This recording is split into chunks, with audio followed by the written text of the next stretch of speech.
Gel senin gözünle baxım özümə. Görüm ne görürsən mənə baxanda. Baxdım, inanmadım sənin gözünə. Elə bil kör qaldım mən həmin anda. Gel sənin qəlbinlə duyum özümü. Hiss edim sənin üçün axı nəyəm mən.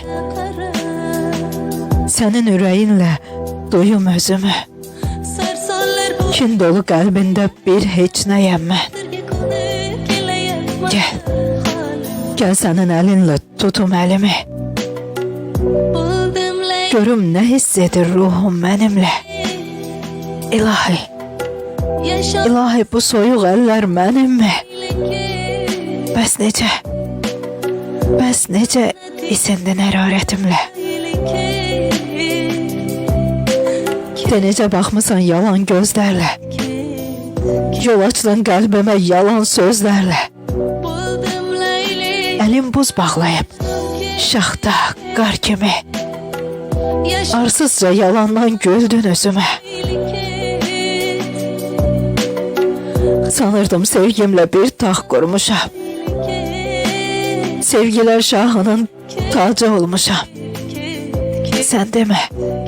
Sən demə sevdiyim ürəkdən məhbus. Bu zindan qəlbinə əsir olmuşam. Aç könül qapısı məni azad et. Kölə tək yaşamaq ölümdən betər. Sil məni özündən. Dön özünü get. Sənin nankörlüğün bir ömür yetər.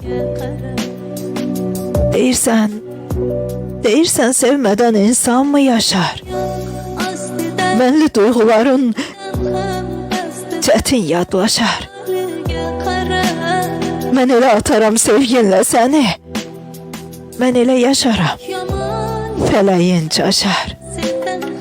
Mən elə yaşaram. Fələyin çaşar. Fələyin çaşar.